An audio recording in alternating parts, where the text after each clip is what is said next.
Hello, everyone. This week I wanted to talk about capacity. And the reason I want to do that is a lot of things that I've seen dealing with capacity are more summer based. And by that I mean they've got great conditions when they do them. You see people testing out panels. A lot of times they're just showing you what the panel can do on a nice sunny day. But we're going into winter here in New England. And as we do so, the days have gotten shorter, so there's less light available to generate power. So while you may look at a typical summer day and say, hey, we get this amount of light and we've got how much power can we generate if I have 4 100-watt panels there and I've got 8 hours of light, I'm going to generate a lot of power, right? But what I want you to think about is the fact that as the days get shorter, you need to have two things added into your capacity. First, you may need to have more storage capacity. And that's to cover the days that are so cloudy that you are not getting any power at all. The second thing is you're going to have more panels available to generate power. Now, yes, that might mean in the summer that you're topping off your storage system rather easily. But come winter, that's the time you need to worry about it. And the reason I say that is if you think about what you need in the summer versus the winter, the big difference between those two is going to be heat. If the power were to go out during the winter months, you're going to lose your heat unless you have a way of keeping power running to fans or whatever is generating your heat and circulating it around your house. But during the summer, you don't have to worry about that as much. Now, if you're going completely off grid, this applies as well because you're going to have less ability to generate power during the winter months than you are during the summer months. So you have to have more panels in place in order to generate the power. Now, what do I mean by that? Well, let's assume that you've got 4 100-watt panels and your average is about 300 watts a day or 300 watts an hour during the summer. And let's say only an 8-hour day of sunlight during the summer. That's 2.4 kilowatts of power that you've generated, 300 watts per hour times 8 hours. But if we were to look at this during the winter, and let's say you're only getting a good 4 or 5 hours, we'll go with 4, you've cut that in half, right? You have less power coming in. You have half as much power coming in to recharge your storage system as you did during the summer. Because of that, if your usage remained the same, which we know it won't because you'll be using more power to keep your heaters running, but if your usage remained the same, we'll just do this for simplicity's sake, you have half as much power coming in, so you're not going to be able to necessarily come up with as much power as you used. So you're going to start chipping away at the reserve that you have. You're going to use more of your reserve because you have less power coming in, but your usage hasn't changed. But we know the usage will have changed. So it's quite possible that you have even less power going in than going out. In order to compensate for that, you have to have more panels. So if you've got 4 100-watt panels and they're generating 300 watts over an 8-hour period of time, and you can add another 4 100-watt panels, now you've got twice as much capability of bringing in power, but you've got half as much daylight, so you're now balanced out to our 8-hour 400-watt with 800 watts over 4 hours. That will allow you to bring in as much power during the day as you did during the summer. Again, that becomes important because you have only so much battery in your system. It needs to be recharged. You need to have as much power coming in as you've allotted for during good times. And again, winter is going to mean we're going to have cloudy days. It's also going to mean that we have days where we have snow. So the panels may need to be cleaned off, or as the sun comes on and heats the panels up and they clean themselves off, you're still losing power because the snow is on the panels. So while the panels are heating up, in order to get the snow off, you're losing however long that takes amount of power you could be generating. So the solution to that is to have more panels. Again, come summer though, where we had our 400 for 8 hours, we now have 800 watts for 8 hours if we double the panels. So we have even more power coming in. And that may mean that you have more power generation capability than you have storage capability. And that's always going to be a trade-off. There's going to be times where you're throwing away generated power because you don't have a way to store it. But panels are cheap relative to what the storage capability is. So you could always add more panels and then save up to add more battery. And then wait for sales. For example, the EcoFlow, because they have a points system and they have occasional sales, you can save a good amount of money, 30% or so, off of what the batteries are going to be. Currently, the Delta Pro Ultra batteries are about $3,000 for 6 kilowatts. So it's 50 cents a kilowatt, right? So if you keep that in mind and you say, okay, well, I want to add another 6 kilowatts to my system, it's going to cost you 50 cents a kilowatt, about $3,000. And you can budget in saving up for that versus the panels, which 2 100-watt panels are going to cost you just over $200. So there's a huge difference in pricing. And if you wanted to, you could disconnect one set of panels over the summer and use them for some other purpose, right? If you had another unit that you wanted to recharge or you wanted to experiment with what you could do with the panels.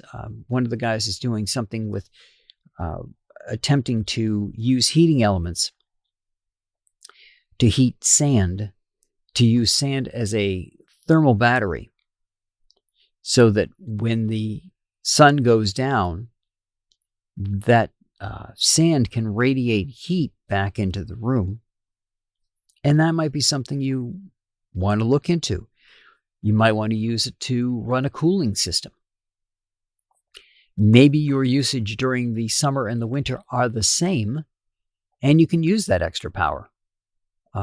Maybe you use a little bit more because of the air conditioning and things you've got running in your house to keep your house cool. You'll have that extra power coming into the system. But when you're planning capacity, always remember that there's going to be a part of the year where we don't have as much light coming in. If you're interested in finding out more about how much light you've got coming in, there is the National Solar Radiation Database. That's at NSRDB. .nrel.gov. So that's November Sierra Romeo Delta Bravo .November Romeo Echo Lima.gov. What that will do is you can give it an address or a geographical location and retrieve from it data that will show you how much sunlight you would get. And there's a couple of things you want to get out of that database. 60 minutes is probably enough granularity. There is a clear sky number. And the clear sky numbers will tell you if there weren't any clouds, what it was like. Now, this database goes over several years. The one I use does 2019, 2020, 2021, and 2022. If you're in New England, you've noticed the weather has changed.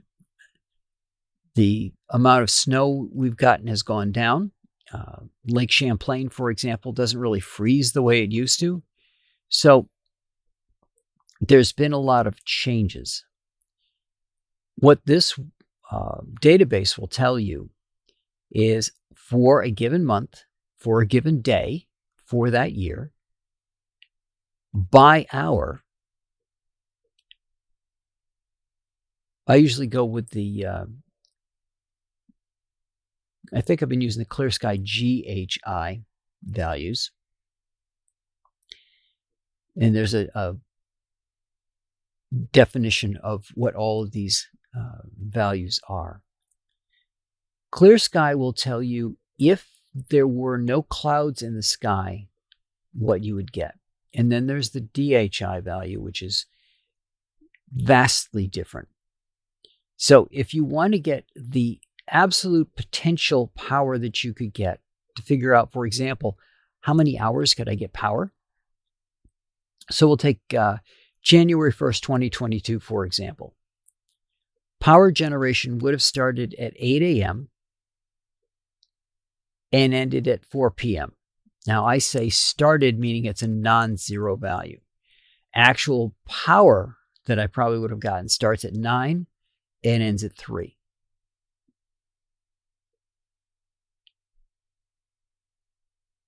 So you're talking about 7 hours worth of power that I could get during the day. However, here's where the differences come in. We'll take a look at high noon. All right, sun's directly up in the sky. The Clear Sky GHI number, sorry, I think it's a DHI. The Clear Sky GHI number is 401. But the actual GHI units are 8. Why? Because the clouds were covering so much of the sky that instead of getting 401 capable, we got 8. So one thing I worry about is when people pitch a solar system, they use the Clear Sky ones as opposed to the actual units that happen. Now, if we take a quick rundown here, for example, and move down to July. So we'll take a look at July 15th. We're in the middle of July now. Power generation would, in theory, start at 5 a.m. and go all the way down to 7 p.m. All right? 14 hours of light. Now, actual power generation, in other words, where we probably really get power in, is going to stretch from 6 o'clock. And we probably get a good amount of power all the way down to 5 o'clock. So 11 hours worth of power generation. Because it's July, my Clear Sky GHI and my GHI numbers, and that's Gulf Hotel India, are the same. It was a bright, sunny day, July 15th, 2022. But you can see from here what your numbers are going to be. So if you were putting a system together and you were playing during the summer, for example, you set everything up, nice weather, right? And you're setting it up and you're seeing what the power is. You could immediately go back to using this database. You can get an average or create an average for the period during the winter and see what it's going to be like. Now, for me, all right, we're in October. And if I go back to 2020, October 20th, it was a clear day, which it's supposed to be today, so we'll see. Power generation, they said at 7 o'clock. Now, for me, where I am, I typically don't get any power until 9. And that's just because of the geographical location as well as the trees that are around the house. But if it weren't for that, it says I would be able to generate power from 7 to 4. Typically, I am able to generate power from 9 to 3. All right, so not as much. We're only talking about 6 to 7 hours worth of power generation. And because of my geographical location and the tree locations, I usually lose power around noon. So I would get about 6 hours worth of power, probably closer to 5. Again, during the summer, I could get 10 hours worth of power.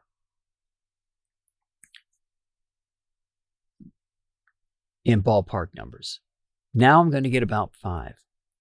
So I have less power coming in, but if I look at the numbers for the light didn't change, right? So I'm adding panels not because I've got less power generation possibility. I've got double the panels because I have less hours of light. And if I go all the way down to December, in this database, I'm still sticking to 2022. My numbers for GHI, as far as if it were clear, stay about the same. So for this location, and again, the database is based off of geographical location. I would recommend using latitude and longitude if you can get it. It will do address, but I think that there's more granularity if you use latitude and longitude. The amount of light, the GHI numbers are staying pretty much the same across the year, regardless of the day. It's just that range where the numbers are greater than 0 gets less. So when you're looking at planning out your capacity, please keep 2 factors in mind. The first factor is you're going to have less light, so you're going to have more panels. That's the cheapest part of the configuration that you're going to put together. The more expensive part is going to be the storage, and you may need more storage. Now, you can play a balancing act between the two by just adding more of the less expensive panels, knowing that you will have power generated over the summer that you're not using, or increase your storage capacity and not use the panels, meaning that you'll have extra reserve for those days when you don't generate as much power, or try to balance out the two, which is what I'm working on here. And that is making sure that I have enough panels to generate the power that I need to keep my system running, but at the same time, have enough reserve in the system for the days that it doesn't generate. And that's a balancing act. These numbers will help you get to that. But again, the weather is changing. These numbers only go up to 2022,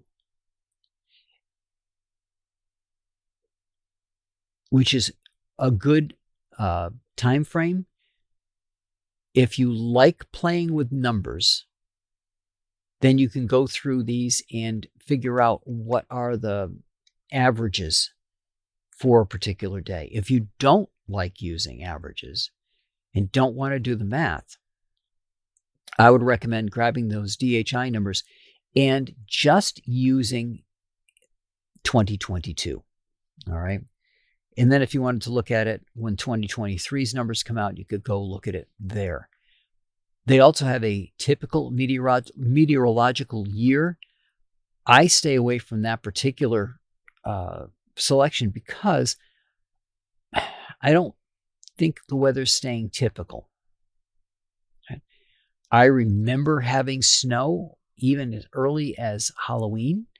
I haven't seen snow on the ground staying that early in a while. I remember when it was 20 below outside, and I haven't seen that in a while.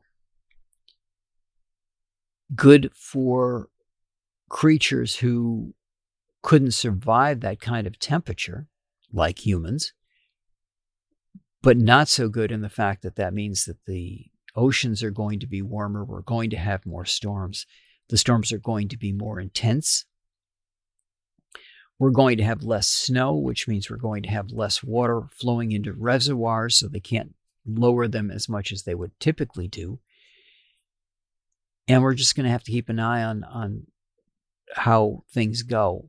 From a solar perspective, this means we could have days where we have more clouds than we had before. All right, so we may not have the snow, but we might have more clouds because it's more stormy than it has been in the past. The last couple of years, we've had some good dumps of snow here in Vermont, and we've had some that are just grassy days without much in the way of anything snow-like on the ground at all. So when you're planning out your system, if you can, leave it so it can be expanded, both in panels and in energy sources. If you can't expand the panels, for example, you put them on your roof is covered in panels, then you're going to have to just keep expanding your energy reserves so that during the summer you're banking energy that you can use in the winter or when times are super cloudy. So that's my non-mathematical, mostly, basis for capacity planning. And that's what I got for you guys this week. Next week, I think we'll take a look at what a solar battery, and what that basically means is storing thermal energy. We'll see if there's any kind of real research out there that would allow us to forecast capacity. Because if what we're worried about in the winter is heat, are there ways that we could generate heat less expensively that would then be stored, for example, because the panels are charging something up and heating it, and then as the day cools and those start to radiate heat out, can we use those to keep our house warm at night? And that's what I got for you guys this week, and I will talk to you all next week.